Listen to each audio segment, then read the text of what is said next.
تو آج ہم کوئی اتنی توپ چیز بن گئے ہیں، فلاں بھی جہنمی، وہ بھی جہنمی، یہ بھی جہنمی، وہ بھی جہنمی۔ اللہ کے بندو، 2 نمازیں، 2 احکامات، 2 چیزیں سیکھ کر آپ کو یہ اختیار کس نے دیا؟ سیدنا ابراہیم خلیل اللہ سے زیادہ تو ہم منسلک نہیں ہو گئے نا اسلام سے۔ یوں کہہ لیں کہ 1% بھی ہم اسلام سے منسلک نہیں ہوئے جتنا اسلام ہمارے اندر ہے۔ وَإِن جَاهَدَاكَ عَلَىٰ أَن تُشْرِكَ بِي مَا لَيْسَ لَكَ بِهِ عِلْمٌ، اگر تیرے والد تجھے مجبور کرے کہ تو میرے ساتھ شرک کر، فَلَا تُطِعْهُمَا، والدین کی بات مت ماننا۔ سیدنا ابراہیم خلیل اللہ نے قوم لوط کے بارے میں اللہ کے سامنے درخواست کی اور فرشتوں سے کہنے لگے ذرا ٹھہر جاؤ، میں کوشش کرتا ہوں کہ اللہ کا یہ عذاب ٹل جائے۔ یہی 3 صفات ہمیں اور آپ کو اختیار کرنی ہے۔ لا الہ الا اللہ، لا الہ الا اللہ، لا الہ الا اللہ، ما لنا رب سوا۔ نحمده ونصلي على رسوله الكريم، اما بعد، اعوذ باللہ من الشیطان الرجیم، بسم اللہ الرحمن الرحیم۔ ان ابراہیم لحلیم اواہ منیب، صدق اللہ مولانا العظیم وصدق رسولہ النبی الکریم، ونحن على ذلك لمن الشاہدین والشاکرین، والحمد للہ رب العالمین۔ میرے قابل قدر معزز سامعین اور عزیز ساتھیوں، آپ حضرات کے سامنے قرآن کریم کی ایک آیت مبارکہ تلاوت کی ہے، اور آج اسی آیت کے مضمون کے متعلق چند گزارشات پیش کرنا چاہتا ہوں۔ اللہ رب العزت سے دعا ہے کہ اللہ رب العزت مجھے صحیح نفع بخش باتیں بیان کرنے کی اور پھر ہم سب کو اس پر عمل کرنے کی توفیق عطا فرمائے۔ پچھلے جمعۃ المبارک میں یہ عرض کیا تھا کہ یہ ذی الحج کا مہینہ اور حج اور قربانی جیسی عظیم عبادتیں کسی نہ کسی طور پر سیدنا ابراہیم خلیل اللہ کی ذات سے وابستہ ہیں، اور حج میں بہت سے ایسے اعمال ہیں جو سیدنا ابراہیم خلیل اللہ یا ان کے خاندان کی طرف منسوب ہیں، اور پھر قربانی تو آپ سب جانتے ہی ہیں کہ سیدنا ابراہیم خلیل اللہ اور سیدنا اسماعیل ذبیح اللہ جیسے 2 عظیم الشان انبیاء سے کی سنت ہے۔ ہم نے پچھلا جمعۃ المبارک میں سیدنا ابراہیم خلیل اللہ کے بارے میں اللہ رب العزت نے جو فلسفہ ان کی زندگی کا بیان فرمایا اس کا تذکرہ کیا تھا کہ سیدنا ابراہیم خلیل اللہ کی زندگی ایک ہی بنیادی مقصد کی طرف گھومتی تھی، ایک ہی مرکزی خیال ان کے ذہن میں تھا، اور وہ یہ تھا کہ اللہ کی اطاعت اور فرما برداری کرنی ہے۔ اسی چیز کو انہوں نے اپنی زندگی کا مقصد بنایا، پھر پوری زندگی اللہ ہی کی اطاعت اور فرما برداری میں بسر کر دی، اور یہی وہ راستہ ہے جو اللہ رب العزت ارشاد فرماتے ہیں کہ تم لوگوں کو بھی اختیار کرنا چاہیے۔ سیدنا ابراہیم خلیل اللہ نے اللہ کی اطاعت اور فرما برداری کو زندگی کا مقصد بنایا، اور پھر کامیابی اس طرح سے انہیں حاصل ہوئی کہ اللہ فرماتے ہیں اتخذ اللہ ابراہیم خلیلا، کہ اللہ نے ابراہیم کو اپنا دوست بنا لیا، اپنا ہمدرد ساتھی بنا لیا۔ اور یہی وہ پیغام ہے جس پیغام کے لیے یا جس پیغام کو حاصل کرنے کے لیے اور یاد کرنے کے لیے آج ہم اور آپ قربانی بھی کرتے ہیں، اور جنہیں اللہ نے توفیق دی وہ حج بیت اللہ کے لیے بھی جاتے ہیں۔ سیدنا ابراہیم خلیل اللہ نے جب زندگی کا مقصد اللہ کی اطاعت اور فرما برداری کو بنایا، پھر اسی اطاعت اور فرما برداری کی برکت سے ان کی زندگی میں کچھ صفات اور اوصاف اللہ نے پیدا کر دی، اور وہی اوصاف ہیں جن کا اللہ نے قرآن میں ذکر کیا، اور وہی اوصاف ایسے ہیں جو آج ہمیں اور آپ کو اپنانے کی ضرورت ہے۔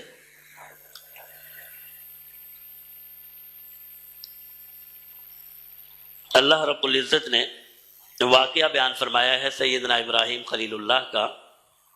واقعہ کچھ اس طرح ہے کہ جی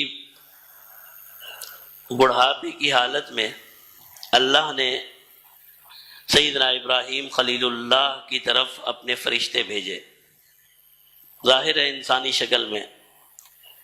جب سیدنا ابراہیم خلیل اللہ کے پاس آئے تو آپ بنیادی طور پر سخی اور مہمان نواز تھے۔ آپ نے فوراً ان کے کھانے اور پینے کا انتظام کیا، اور جب ایک بچڑا ذبح کر کے اور پکا کر آپ نے ان کی خدمت میں پیش کیا تو فرشتے ہیں، فرشتے تو کھانے اور پینے کے محتاج نہیں ہیں، تو انہوں نے اس کھانے کو ہاتھ ہی نہیں لگایا۔ اب سیدنا ابراہیم خلیل اللہ کو تھوڑی سی تشویش ہوئی، اور تشویش کی وجہ یہ تھی کہ اس زمانے میں یہ ماحول تھا یا یہ عادت تھی کہ دشمن کے گھر کوئی کھانا نہیں کھاتا تھا۔ انہوں نے کہا بھائی میرے گھر آئے دوست ہوتے تو کھانا کھاتے، یہ تو کھانے کو ہاتھ ہی نہیں لگا رہے۔ آج کل کے تو دشمن بھی ماشاءاللہ ہیں، سب سے پہلے کھانا کھاتے ہیں پھر حملہ کرتے ہیں۔ انہوں نے کہا بھائی دوست ہوتے تو کھانا کھاتے، کھانے کو تو یہ ہاتھ ہی نہیں لگا رہے۔ تھوڑی سی تشویش میں مبتلا ہوئے کہ بھئی یہ کون لوگ ہیں، کبھی دیکھے نہیں گئے، میرے گھر آئے ہیں۔ پھر انہوں نے اللہ کی طرف سے یہ خوشخبری پہنچائی کہ آپ کے گھر بیٹا پیدا ہوگا۔ اور جب یہ بڑا واقعہ ہے، جب یہ خوشخبری پہنچ گئی، پھر انہوں نے یہ بتایا کہ اصل میں ہمارا دنیا میں آنے کا، اس زمین پر نزول کا مقصد یہ ہے کہ اللہ نے قوم لوط پر عذاب مسلط کرنے کا فیصلہ کیا ہے، اور ہم اس عذاب کو مسلط کرنے کے لیے جا رہے ہیں۔ اللہ نے ان الفاظ کو قرآن میں یوں بیان فرمایا، فَلَمَّا ذَهَبَ عَنْ إِبْرَاهِيمَ الرَّوْعُ، جب حضرت ابراہیم کی وہ تشویش دور ہو گئی، لوگوں کو بتا دیا کہ بھئی ہم فرشتے ہیں، آپ کو اللہ کی طرف سے خوشخبری دینے آئے ہیں۔ جب حضرت ابراہیم کی تشویش دور ہو گئی، وَجَاءَتْهُ الْبُشْرَى، اور اللہ کی طرف سے خوشخبری مل گئی کہ بھئی آپ کے گھر اولاد پیدا ہوگی، یجادلنا فی قوم لوط، اور فرشتوں نے انہیں بتایا کہ ہم قوم لوط پر عذاب مسلط کرنے کے لیے روانہ کیے گئے ہیں۔ اللہ فرماتے ہیں یجادلنا فی قوم لوط، پھر حضرت ابراہیم نے قوم لوط کے بارے میں بحث اور مباحثہ شروع کر دیا، پھر آہوازاری شروع کر دی، پھر اللہ سے دعائیں شروع کر دی، اور ان فرشتوں کو کہنے لگے کہ بھئی تم ابھی عذاب مسلط نہیں کرو، ہو سکتا ہے وہ قوم توبہ کر لے، ہو سکتا ہے وہ قوم اللہ پر ایمان لے آئے۔ تو سیدنا ابراہیم خلیل اللہ نے قوم لوط کے بارے میں اپنی دعاؤں کا بھی آغاز کیا، اور اپنی بحث مباحثے کا فرشتوں سے آغاز کیا، اور کہنے لگے انہیں تھوڑی سی مہلت اور دے دی جائے، تھوڑی سی مہلت اور دے دی جائے۔ اس واقعے کو بیان فرما کر اللہ نے وہ 3 صفات بیان فرمائی ہیں۔ فرمایا یہ کیوں کیا حضرت ابراہیم نے؟ بھئی میں اور آپ ہوتے والے ہم جانے وہ مجھے تو خوشخبری مل گئی، اب میرا کیا قوم لوط سے لینا دینا، میری تو قوم ہی نہیں ہے، وہ تو حضرت لوط علیہ السلام کی قوم ہے، میرا کیا اس سے لینا دینا، عذاب میں پڑتی ہے پڑے۔ ہم تو یہی کہتے ہیں نا، اچھا ہوا اللہ کا عذاب آیا، نعوذ باللہ۔ بہت سے لوگ تو خوش ہوتے ہیں، لوگوں کو عذاب میں مبتلا دیکھ کر خوش ہوتے ہیں، کہتے ہیں اچھا ہوا، اس پر تو عذاب آنا ہی چاہیے۔ لیکن وہ اللہ کے نبی ہیں، فرمایا انہوں نے قوم لوط کے بارے میں آہوزاری، دعائیں، درخواست شروع کی۔ کیوں شروع کی؟ اللہ فرماتے ہیں اس لیے کہ ان کے اندر 3 صفات ایسی ہیں جنہوں نے انہیں مجبور کیا۔ وہ 3 صفات کیا ہیں؟ ان ابراہیم لحلیم، پہلی صفت تو یہ ہے کہ بے شک ابراہیم بہت ہی تحمل مزاج اور بردبار تھے۔ حضرت ابراہیم کیا تھے؟ تحمل اور برداشت کرنے والی ذات تھے۔ اواہ، حضرت ابراہیم آہوزاری کرنے والے تھے۔ رقیق القلب، نہایت ہی رحم دل تھے۔ منیب، اور ہر معاملے میں اللہ کی طرف رجوع کرنے والے تھے۔ 3 صفات ہیں۔ کیونکہ حضرت ابراہیم تحمل اور برداشت رکھنے والے تھے، کیونکہ حضرت ابراہیم رحم دل اور آہوزاری کرنے والے تھے، اور کیونکہ ابراہیم ہر معاملے میں اللہ سے رجوع کرنے والے تھے، رقیق القلب تھے۔ فرمایا ان 3 صفات کی وجہ سے سیدنا ابراہیم خلیل اللہ نے قوم لوط کے بارے میں اللہ کے سامنے درخواست کی اور فرشتوں سے کہنے لگے ذرا ٹھہر جاؤ، میں کوشش کرتا ہوں کہ اللہ کا یہ عذاب ٹل جائے۔ علماء لکھتے ہیں کہ جب انسان اپنی زندگی کو اللہ کے نام سے وابستہ کر لیتا ہے، پھر یہ تینوں صفات اس کے اندر پیدا ہوتی ہیں۔ سب سے پہلی صفت کیا آتی ہے اس کی زندگی میں؟ کہ تحمل اور برداشت پیدا ہوتا ہے۔ جب انسان اپنی زندگی کو اللہ سے وابستہ کر لے تو پہلی تبدیلی اس کی زندگی میں کیا آنی چاہیے؟ کہ اس کی زندگی میں تحمل اور برداشت پیدا ہونا چاہیے۔ کیوں؟ کیونکہ اسے پتا ہے کہ میرا راستہ درست ہے، میں صحیح راستے پر ہوں۔ جب وہ صحیح راستے پر ہے تو اس کے اندر ایک قوت پیدا ہوتی ہے۔ اب میں علماء اس کی مثال دیتے ہیں، بعض علماء نے اس کی مثال یوں لکھی کہ ایک شخص ہے، سفر کرنا چاہتا ہے، مثال کے طور پر کراچی سے لاہور جانا چاہتا ہے۔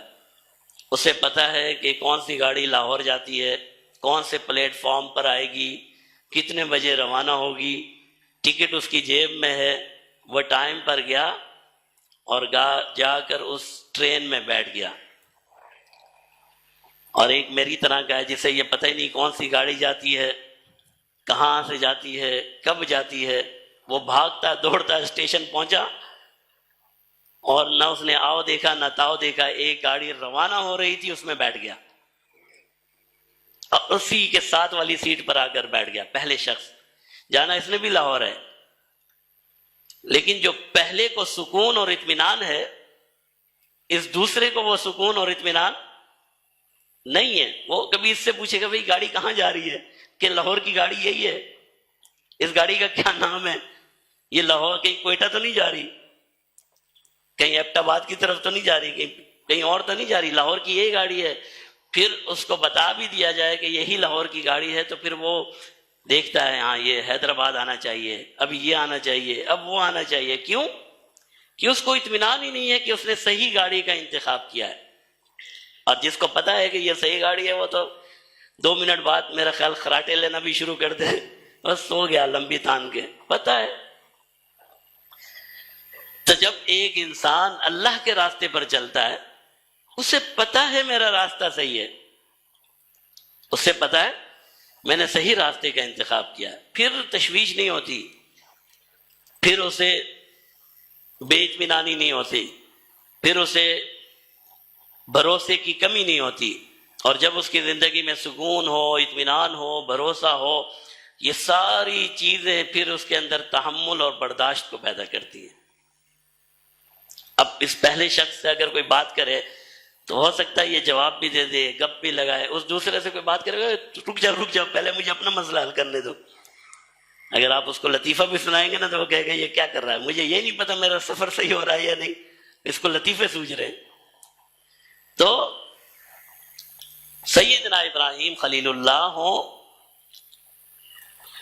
یا کوئی اور نبی ہو، اور خصوصاً جناب نبی کریم صلی اللہ علیہ وسلم،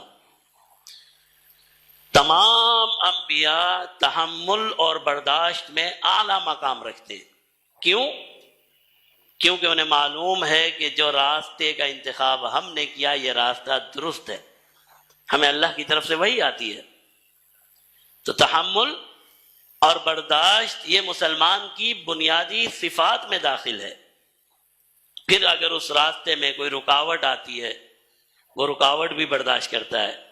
اس راستے میں کوئی تکلیف آتی ہے اس تکلیف کو بھی وہ کچھ نہیں جانتا.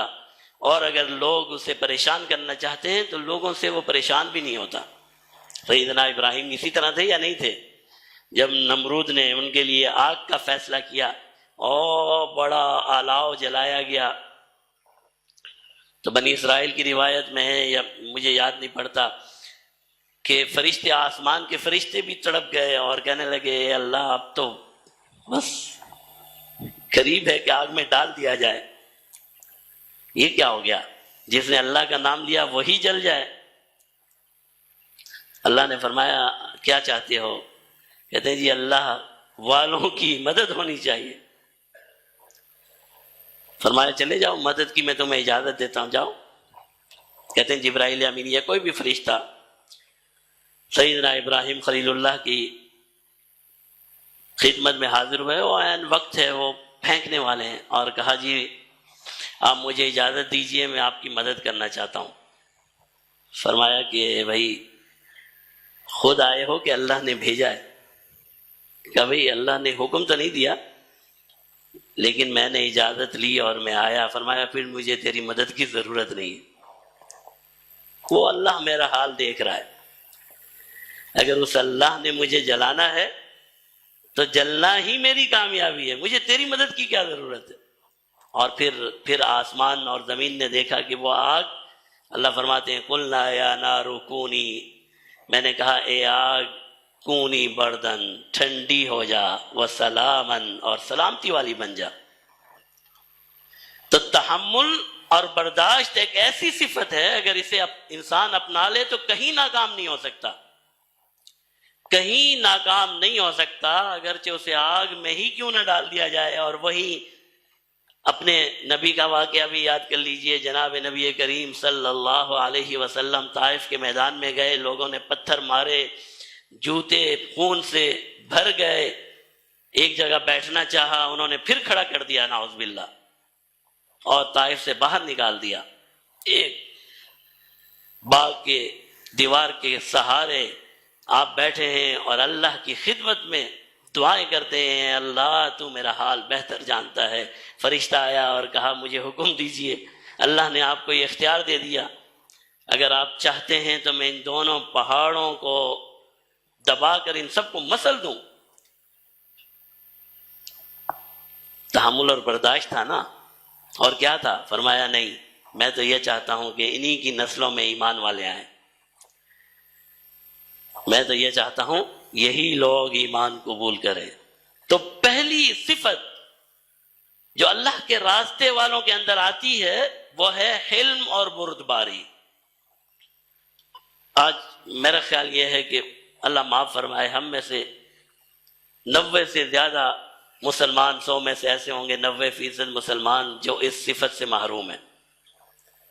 برداشت نہیں ہے، تحمل نہیں ہے، کسی کی بات قبول ہی نہیں ہے. چھوٹی چھوٹی باتوں میں، چھوٹے چھوٹے معاملات میں ایک دوسرے کے اوپر حملہ کر دینا، یہ ہمارا مزاج، قومی مزاج بن گیا ہے. ہر شخص اسی میں مبتلا نظر آتا ہے. جبکہ سیدنا ابراہیم خلیل اللہ کی جو صفت اللہ نے بیان فرمائی، فرمایا نہیں وہ تحمل اور برداشت والے تھے. لوگوں کے معاملات سے، لوگوں کی پریشانیوں سے، لوگ اگر انہیں پریشان کرنا چاہتے تو پریشان نہیں ہوتے تھے، وہ پرسکون رہا کرتے تھے. اللہ نے ایسے صفت سے انہیں نوازا. اواہن، آہوزاری کرنے والے، لوگوں سے محبت کرنے والے، اللہ کی مخلوق پر جان قربان کرنے والے تھے. یہ واقعہ خود اس بات کی دلیل ہے کہ سیدنا لوط علیہ السلام کی قوم پر عذاب کا پتہ ہے تو تکلیف سیدنا ابراہیم خلیل اللہ کو ہو رہی ہے. کیا ہے یہ؟ لوگوں سے محبت ہے، اللہ کی مخلوق سے محبت ہے. جناب نبی کریم صلی اللہ علیہ وسلم نے فرمایا الخلق عیال اللہ، فرمایا یہ لوگ، یہ مخلوقات، مخلوق کا لفظ ہے، انسان کا لفظ نہیں ہے. مخلوق تو چیونٹی بھی ہے، مخلوق تو چڑیا بھی ہے، مخلوق تو مکھی بھی ہے، انسان تو اشرف المخلوقات ہے. مخلوق کا لفظ ہے. فرمایا الخلق عیال اللہ، یہ مخلوق اللہ کے خاندان کی طرح ہے. اللہ کو سب سے زیادہ پسند وہ شخص ہے من احسن الی عیالہ، جو اس کے خاندان کے ساتھ حسن سلوک کرے. انسان تو پھر وہ اشرف المخلوقات ہے. آج حسن خلق کی ضرورت ہے، اچھے اخلاق کی ضرورت ہے ہمیں، اور یہی اچھے اخلاق انبیاء کی صفت ہے، اور خصوصاً سیدنا ابراہیم خلیل اللہ کی. انسانوں کے ساتھ محبت، انسانوں کے نفع پر خوش ہونا، اور انسان اگر کسی پریشانی میں آ جائے تو اس کی پریشانی کو دیکھ کر پریشان ہو جانا، یہ ہمارے پیغمبر سیدنا محمد عربی صلی اللہ علیہ وسلم اور آپ سے پہلے تمام انبیاء سیدنا ابراہیم خلیل اللہ جیسے عظیم الشان نبی کی سنت ہے کہ جب انسان کو پریشان دیکھے تو آپ بھی پریشان ہو جائیں. آج ہم کر سکتے ہیں؟ بہت مشکل ہے. اور تیسری منیب، ہر معاملے میں نظر اللہ کی طرف، ہر معاملے میں مدد اللہ سے، ہر معاملے میں رجوع اللہ کی طرف. سیدنا ابراہیم خلیل اللہ کا طرز زندگی یہ تھا کہ چھوٹی سے چھوٹے معاملے میں اور بڑے سے بڑے معاملے میں نظر آپ کی ہمیشہ اپنے رب پر رہی. اور یہی جناب نبی کریم صلی اللہ علیہ وسلم نے ہمیں سکھایا اور بتایا. فرمایا اگر تیری جوتی کا تسمہ بھی ٹوٹ جائے اور تیرے پاس نئی جوتا لینے کے یا اسے مرمت کرنے کا پیسہ جیب میں بھی پڑا ہو، پھر بھی تجھے چاہیے پہلے اپنے رب سے مانگ کہ اے اللہ مجھے نیا جوتا عطا کر دے. کیوں؟ منیب، آپ کا ہر معاملے میں نظر اپنے رب پر ہونی چاہیے. آج معاف کیجئے گا، اس معاملے میں بھی ہم بہت کمزور ہیں، بہت کمزور ہیں. ہماری نظر لوگوں کی جیبوں کی طرف زیادہ ہوتی ہے، ہماری نظر لوگوں کی امداد کی طرف زیادہ ہوتی ہے. اپنے رب سے امداد مانگنا یہ بہت ہی کم کر دیا، خصوصاً وہ لوگ جنہیں اللہ نے خوشحالی دی ہے، جسے اللہ نے مال اور دولت سے نوازا ہے. اس معاملے میں بہت ہی کمزور ہیں. کہتے کیوں مانگیں؟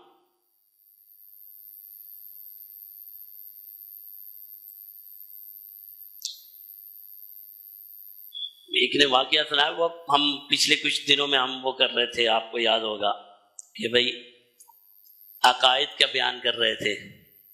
ایک ساتھی نے پوچھا، مذاق کیا ہوگا لیکن اب الفاظ آپ دیکھیں. کہتے ہیں ہمارے باس جو ہیں، ہمارے دفتر کے جو بڑے ہیں جن کے پاس میں کام کرتا ہوں، وہ کہتے ہیں کہ جی میں کوئی بھکاری ہوں جو اللہ کے سامنے ہاتھ پھیلا کے دعائیں کرتا رہوں. نعوذ باللہ. کیا کہتے ہیں؟ بھئی یہ کیا تم لمبی لمبی دعائیں کرتے ہو؟ میں کوئی بھکاری ہوں؟ اللہ کے لیے کہہ رہا ہے، مذاق میں کہہ رہا ہوگا لیکن الفاظ تو دیکھیں کیا استعمال کر رہا ہے. بھئی تو کیا، تیرا سارا خاندان بلکہ سارے انسان اسی در کے تو بھکاری ہیں. اگر اللہ نے تجھے دے دیے 2 پیسے تو اب تو کہتا ہے میں بھکاری نہیں رہا. نعوذ باللہ. مجھے کیا ضرورت ہے اللہ سے مانگنے کی؟ نعوذ باللہ. کتنے بڑا ظلم والا لفظ ہے یہ. مسلمان کی شان نہیں ہو سکتی. مسلمان کیا ہے؟ منیب، ہمیشہ اللہ کی طرف رجوع کرتا ہے، ہمیشہ اللہ کے سامنے آہوزاری کرتا ہے. تو یہ 3 صفات ہیں سیدنا ابراہیم خلیل اللہ کی. ایک تو تحمل مزاجی تھی، انسانوں کے ساتھ محبت تھی، اور اپنے رب کی طرف سارا رخ ان کا اپنے رب کی طرف تھا. اور یہی 3 صفات ہیں جب ہم سنت ابراہیم کو اپنانے جا رہے ہیں قربانی کرنے جا رہے ہیں، اور بہت سے ہمارے بھائی رشتہ دار مسلمان بھائی حج کے لیے چلے گئے، تو ہمیں کوشش کرنی چاہیے کہ یہ 3 صفات جن کا تذکرہ اللہ نے قرآن میں کیا، اور یہ وہ صفات ہیں جو ہماری دنیا بھی بہتر کر دیتی ہیں اور آخرت بھی بہتر کر دیتی ہیں۔ تحمل مزاجی اختیار کیجئے، برداشت پیدا کیجئے۔ ٹھیک ہے، بعض معاملات ایسے ہوتے ہیں جس میں برداشت نہیں کرنا چاہیے، جہاں عقائد کا مسئلہ آ جائے، تضحیق کا مسئلہ آ جائے، لیکن آپ کی عمومی اور مجموعی زندگی تحمل اور برداشت والی ہونی چاہیے۔ آپ کی زندگی کا بنیادی وصف یہ ہونا چاہیے کہ آپ کے اندر اتنی لچک ہونی چاہیے کہ آپ اگلے کی بات سن بھی سکتے ہیں، اور اگر اس نے کوئی ایسا عمل کر دیا تو اسے برداشت بھی کر سکتے ہیں۔ آج ہمارے نوجوان، خصوصاً وہ نوجوان جنہیں اللہ نے تھوڑا سا اسلام سے منسلک کر دیا ہے،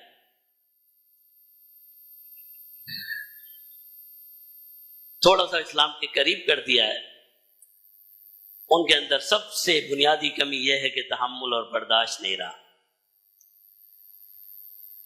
سیدنا ابراہیم خلیل اللہ سے زیادہ تو ہم منسلک نہیں ہو گئے نا اسلام سے، جو خلیل اللہ ہے اس سے زیادہ تو نہیں ہوئے، خاتم النبیین رحمت للعالمین سے بھی زیادہ نہیں ہوئے۔ یہ تو آپ یوں کہہ لیں کہ 1% بھی ہم اسلام سے منسلک نہیں ہوئے جتنا اسلام ہمارے اندر ہے۔ لیکن اپنے آپ کو اچھا مسلمان کہنا اور دوسرے کو نفرت کی نظر سے دیکھنا، یہ کون سا دین ہے؟ یہ کون سا مذہب ہے؟ یہ تو میرے محمد عربی صلی اللہ علیہ وسلم کا راستہ نہیں ہے۔ بھائی آپ کو اللہ نے دیا ہے، ٹھیک ہے، نماز پڑھ لیتے، ابھی تک تو یہ فیصلہ بھی نہیں ہوا کہ آپ کی اور میری نمازیں قبول ہوئی ہیں کہ نہیں ہوئی۔ ابھی یہ فیصلے ہو گئے کیا سارے؟ یہ فیصلے تو میدان میں ہوں گے، میدان میں جب ترازو رکھ دیا جائے گا پھر پتہ چلے گا کون کھرا ہے اور کون کھوٹا ہے۔ فیصلے تو وہاں ہونے، یہاں تھوڑی ہونے۔ اب تک تو یہ فیصلہ بھی نہیں ہوا کہ ہمارا خاتمہ ایمان پر ہوگا یا نہیں ہوگا، اللہ معاف فرمائے۔ ہمیشہ خاتمہ بالخیر کی دعا کرنی چاہیے۔ اب تک تو یہ فیصلہ بھی نہیں ہوا، لیکن مزاج میرا ایسا بن گیا کہ میں اللہ کا ولی ہوں اور سارے کافر ہیں، نعوذ باللہ۔ کون سا اسلام؟ اواہ، لوگوں کے ساتھ محبت، لوگوں کی خوشی میں خوش ہونا اور لوگوں کی پریشانیوں میں پریشان ہو جانا، یہ میرے پیارے پیغمبر کی صفت ہے، آج آپ میں اور مجھ میں ہے۔ ہمارے نوجوان تھوڑا سا اگر اسلام کے قریب آ جائیں، کیونکہ تعلیم حاصل نہیں کرتے، بنیادی فرق یہ ہے کہ تربیت نہیں ہوتی۔ 2-4 نمازیں پڑھ لیں، اچھی بات ہے، نماز پڑھنا اچھی عادت ہے، لیکن آپ کی نماز آپ کو یہ اختیار کبھی بھی نہیں دیتی کہ آپ دوسرے کو جہنمی کہیں۔ آپ کو یہی کا واقعہ سناتا ہوں ہمارے، اور عبرت کے لیے سناتا ہوں تاکہ ہمارے نوجوان سن رہے ہوں تو تھوڑے سی اس سے سبق حاصل کریں۔ میں پڑھ رہا تھا، اس زمانے کا یہ واقعہ ہے، یہیں کہیں رہتے تھے، اب میں صراحت نہیں کرنا چاہتا، ایک بزرگ رہتے تھے، ہمیشہ مسجد میں نماز کے لیے موجود رہتے تھے۔ میں نے انہیں دیکھا کہ ہمیشہ نماز میں الحمدللہ موجود رہتے تھے۔ تھوڑا سے قریب بات چیت، رمضان میں مجھے یاد ہے، رمضان تھا، عید قریب تھی، آئے اور نہایت ہی دل گرفتہ، نہایت ہی دل گرفتہ، اور عصر کے بعد ہم افطاری کا اہتمام کرتے ہیں، اس وقت میری ذمہ داری تھی، میں بھی یہاں مسجد میں یہاں تھا، اور آ کے کہنے لگی بیٹا میرے لیے موت کی دعا کرو، افطاری کا وقت ہے، میرے لیے دعا کرو کہ اللہ مجھے موت دے دے۔ میں نے کہا کیا کہہ رہے ہیں انکل، آپ کیا کہہ رہے ہیں، کیا بات ہوئی ہے؟ واقعہ کچھ یوں تھا کہ ان کا بیٹا تھا، اللہ نے اسے سیدھا راستہ جوانی میں دکھا دیا، بہت ہی اچھا نوجوان، باشرہ، داڑھی۔ اس لڑکے کا قصہ یہ تھا کہ جب وہ انٹر میں تھا اللہ نے اسے سیدھا راستہ دکھا دیا۔ باپ اس کا، یہ بوڑھے بزرگ جو تھے یہ بینک کی ملازمت کرتے تھے اس دور میں، بیٹے نے کہا بھائی میں آپ سے پیسہ نہیں لوں گا۔ ٹیوشن پڑھا کر اس نے اپنا گزارا، یہ بسر وسر شروع کیا، پھر کمپیوٹر میں چلا گیا، جس میں چلا گیا، انجینئرنگ میں چلا گیا، اچھی نوکری مل گئی، والدین کو چھوڑ کر وہ لاہور شفٹ ہو گیا، اور باپ کو یہ کہا کہ بھئی کیونکہ آپ بینک کی نوکری کرتے ہو اس لیے میں درست نہیں سمجھتا کہ میں آپ کے ساتھ رہوں۔ چلا گیا باپ کے بھی اللہ نے، اور پھر بڑھاپے میں تو ویسے ہی جب کلمہ اللہ نے دیا ہے تو اس کا اثر کہیں نہ کہیں تو آئے گا نا۔ باپ بھی سدھر گئے، نوکری بھی چھوڑ دی، کاروبار کیا، تھوڑا بہت جو تھا۔ 4 سال بعد یا 6 سال بعد یا 10 سال بعد عید کا موقع بھی، اور رمضان کا میں آپ کو بتا رہا ہوں، عید کا موقع تھا، باپ ہے تو اس کے چچا نے یا اس کے ماموں نے یا جس نے بھی کہا بھائی میں کوشش کرتا ہوں کہ اس عید پر آپ کا بچہ آ جائے اور آپ سے اور والدہ سے مل جائے۔ تو اس ماموں کے یا جو بھی تھا رشتہ دار، اس نے بات چیت کی، اسے بھی نہیں کہنا چاہیے تھا، اس نے بات چیت کی، بچہ نہیں مانا۔ اس ماموں کو بھی تھوڑا خیال کرنا چاہیے تھا، لیکن ماموں نے یا چاچا نے جو بھی تھے خیال نہیں کیا، بچے کے الفاظ آ کر باپ کو بتا دیے، اور وہ الفاظ کیا تھے؟ بچے نے کہا کہ میں اپنے جہنمی والد کا منہ نہیں دیکھنا چاہتا۔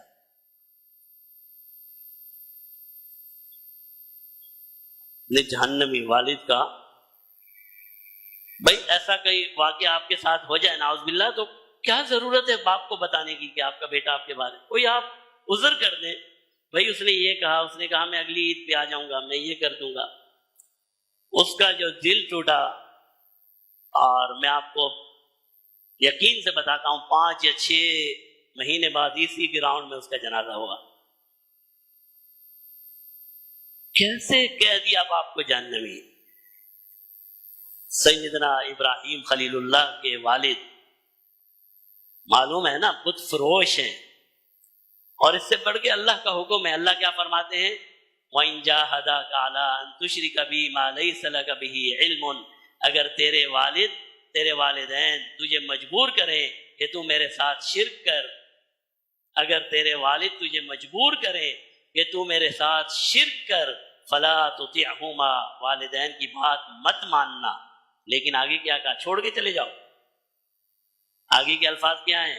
ان کو جہنمی کہہ دو نعوذ باللہ، انہیں مرتد کہہ دو؟ نہیں، اللہ فرماتے ہیں وَصَاحِبْهُمَا فِي الدُّنْيَا مَعْرُوفًا، دنیا میں ان کے ساتھ اچھی بات کرو، اچھا انداز اختیار کرو۔ بہت سے صحابہ ایسے ہیں جن کے والدین مشرک تھے، انہوں نے تو کبھی ان کو جہنمی نہیں کہا نعوذ باللہ، کبھی نہیں کہا، اللہ کا حکم ہی نہیں ہے۔ سیدنا ابراہیم خلیل اللہ کے والد کیا کہہ رہے ہیں؟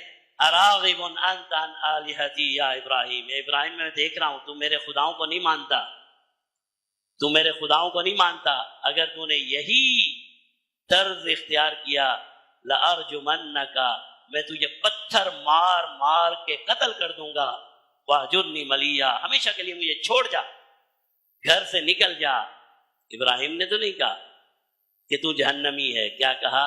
قال سلام علیک، اے والد میرا سلام قبول کیجئے، سأستغفر لک ربی، تو جیسا بھی ہے میرے اوپر حق ہے، میں تیرے لیے دعائے مغفرت کرتا رہوں گا۔ سأستغفر لک ربی انہ کان بی حفیا، اور میں اپنے رب سے پر امید ہوں کہ وہ میری دعا قبول کر لے گا۔ تو آج ہم کوئی اتنی توپ چیز بن گئے، فلاں بھی جہنمی، وہ بھی جہنمی، یہ بھی جہنمی، وہ بھی جہنمی۔ اللہ کے بندو، 2 نمازیں، 2 احکامات، 2 چیزیں سیکھ کر آپ کو یہ اختیار کس نے دیا؟ حضرت ابراہیم کی صفت اللہ نے بیان فرمائی، اواہن، لوگوں کی خوشی میں خوش ہوتے تھے اور لوگوں کی پریشانی ان کو پریشان کر دیتی تھی، منیب، اور ہر معاملے میں لوگوں کی طرف تو دیکھتے ہی نہیں تھے، اللہ سے لو لگائے ہوئے تھے۔ یہی 3 صفات ہمیں اور آپ کو اختیار کرنی ہے۔ وآخر دعوانا الحمدللہ رب العالمین۔ لا إله إلا الله لا إله إلا الله لا